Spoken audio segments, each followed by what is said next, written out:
जी बच्चों अस्सलाम वालेकुम। So what we are starting today. अच्छा, हम लोगों ने जो है ना वो ब्लॉक 8 की फार्माकोलॉजी स्टार्ट की हुई थी। आप लोगों की रिकमेंडेड बुक एडजंग से हम लोग पढ़ रहे थे।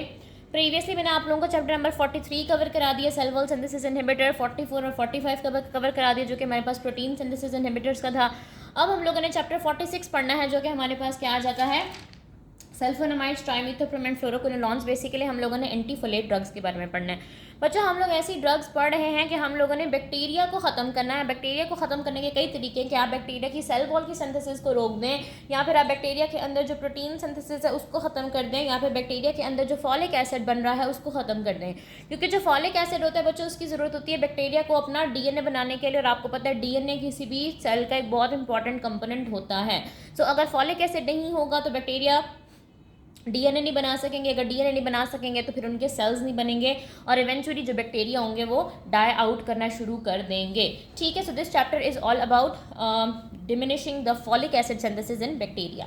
ठीक हो गया बच्चों। अच्छा, इस चैप्टर को हम लोग कोशिश करते हैं 2 पार्ट्स के अंदर कंप्लीट करते हैं। पहले पार्ट के अंदर हम सल्फोनामाइड्स और ट्राइमिथोप्रिम के बारे में पढ़ेंगे। नेक्स्ट पार्ट के अंदर हम इंशाल्लाह फ्लोरोक्विनोलॉन्स के बारे में पढ़ रहे होंगे। इंपॉर्टेंट चैप्टर है बच्चों, आप लोगों ने तैयार करना है, और इसको मैं इंशाल्लाह इसके नोट्स भी आप लोगों के साथ शेयर कर दूँगी। इसका 1 मिनट जो रिवीजन चार्ट है ना वो भी मैं आप लोगों के साथ शेयर कर दूँगी, यहाँ यूट्यूब पे भी पोस्ट कर दूँगी। ठीक है, साथ साथ बच्चों मेरा रिमेटोलॉजी भी चल रही है, मैं उसकी भी प्लेलिस्ट मैंने बना दी, अपलोड कर रही हूँ। जो बच्चे मेरा सेशन ले रहे हैं माइनर्स का, उनको तो मैंने पहले कवर करा दिया। ज़ाहिर है यूट्यूब पे वो चीज़ आते आते काफ़ी लेट हो जाती है। अच्छा, अब मैं आप लोगों को बताती हूँ सबसे पहले एंटी मेटाबोलाइट्स हमारे पास क्या होते हैं, मेटाबोलाइट्स हमारे पास क्या होते हैं।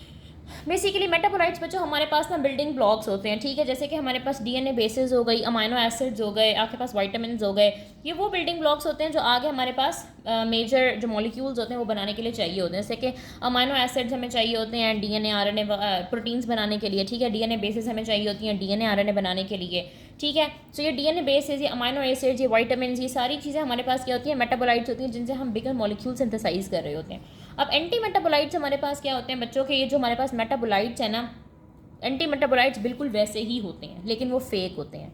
अगर हम कहें कि जो मेटाबोलाइट्स हैं वो बिल्डिंग ब्लॉक्स हैं, तो एंटी मेटाबोलाइट्स हमारे पास फेक बिल्डिंग ब्लॉक्स हैं।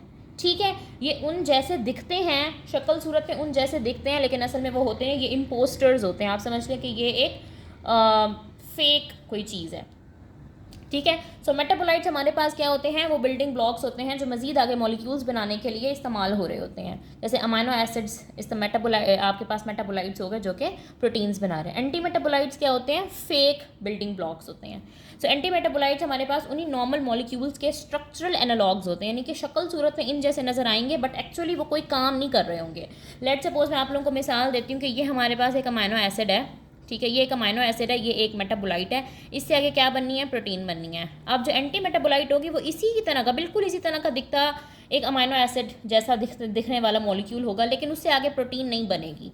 ठीक है, सो ये एंटी मेटाबोलाइट्स हमारे पास इस तरह के इम्पोस्टर्स होते हैं, स्ट्रक्चरल एनालॉग्स होते हैं। ये दिए क्यों जाते हैं बच्चों, ये ड्रग्स इसलिए दी जाती हैं ताकि जो एंजाइम्स यहाँ पे एक्ट करने होते हैं, ठीक है, जैसे इस अमाइनो एसिड को प्रोटीन बनाने के लिए जो एंजाइम यहाँ पे लगना था ना, वो एंजाइम ट्रिक आउट हो जाए, उसको पता ही नहीं चले कि मैंने यहाँ पे लगना है या यहाँ पे लगना है, वो कंफ्यूज होकर रह जाएगा। फिर वो यहाँ पे आके अगर लगेगा तो क्या होगा, एंजाइम तो यूज़ हो जाएगा लेकिन आगे प्रोटीन नहीं बनेगी।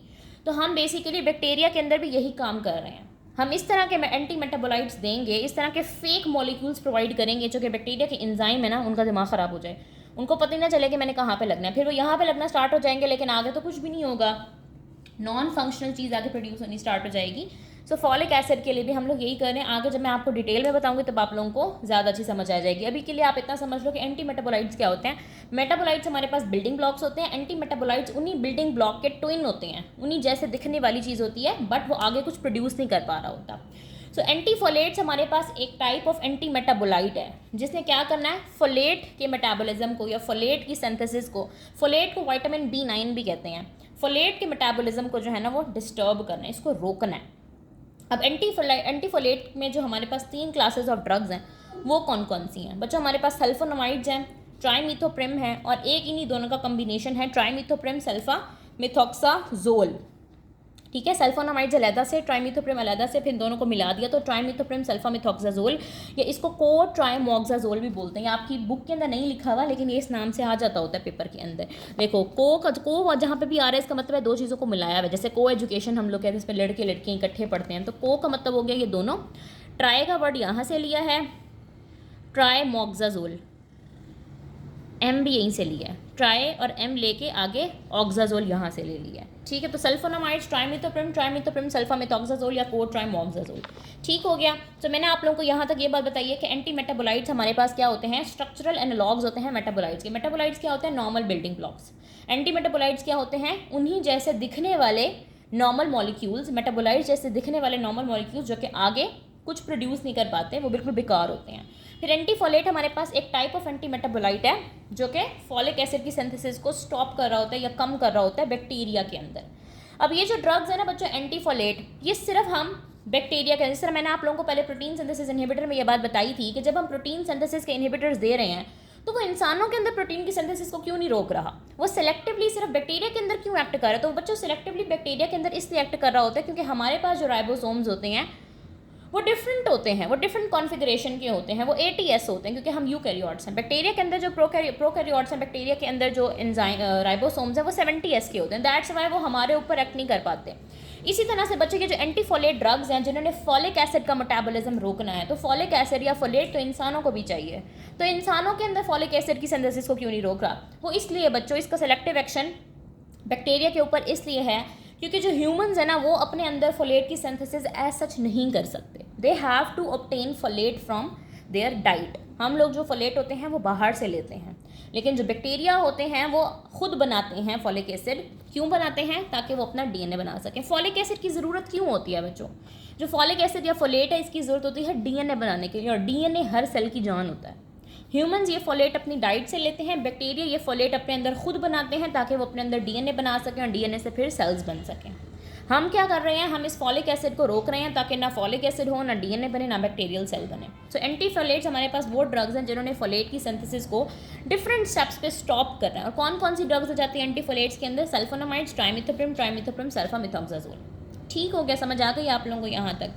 सो ये इंसानों के अंदर क्यों एक्ट नहीं कर रही, क्योंकि हम अपने अंदर सिंथेसिस ही नहीं कर रहे फोलेट की। बैक्टीरिया कर रहे हैं तो बैक्टीरिया के अंदर। सो बारी बारी हम लोगों ने सारी ड्रग्स को यहाँ पे डिस्कस करना है।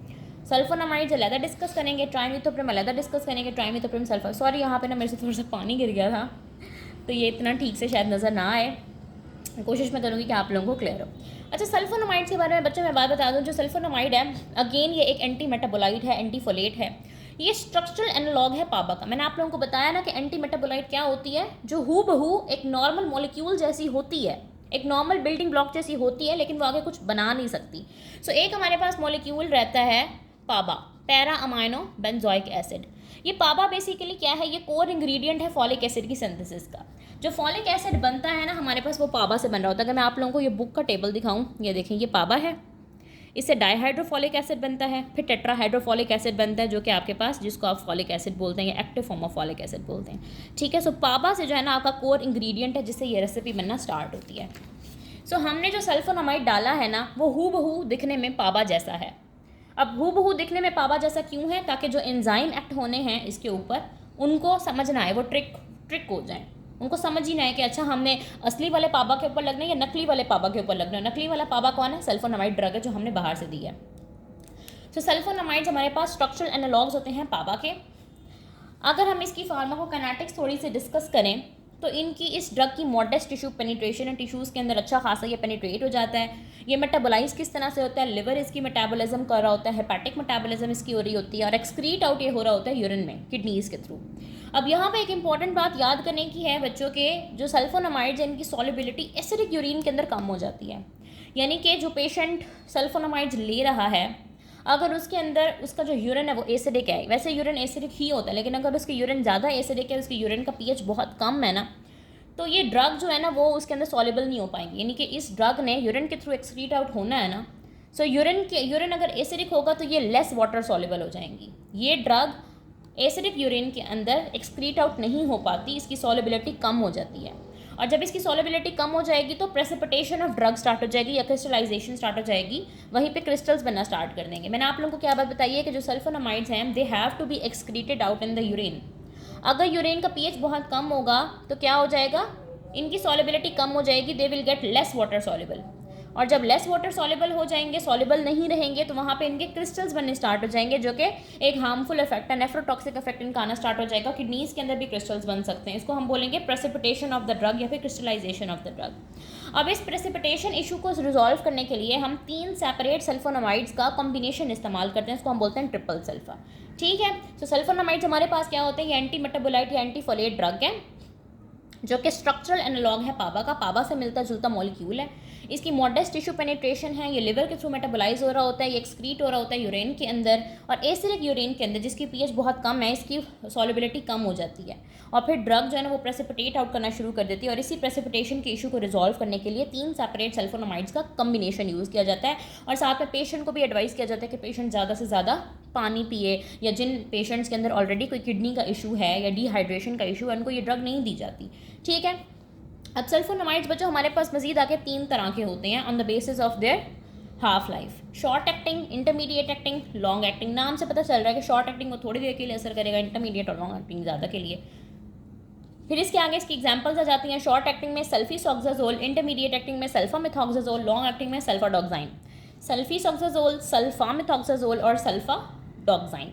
ठीक है, मैकेनिज्म ऑफ एक्शन बच्चों वेरी वेरी इंपॉर्टेंट। आप लोगों को सल्फोनामाइड्स में एक चीज़ याद होनी चाहिए, एक तो इसके स्ट्रक्चर एनालॉग किस चीज़ का? पाबा का।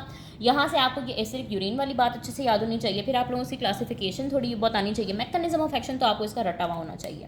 ठीक है, सो मैंने आप लोगों को बताया कि जो फॉलिक एसिड की सिंथेसिस है ना, वो कोर इंग्रेडिएंट क्या है इसके अंदर? पाबा।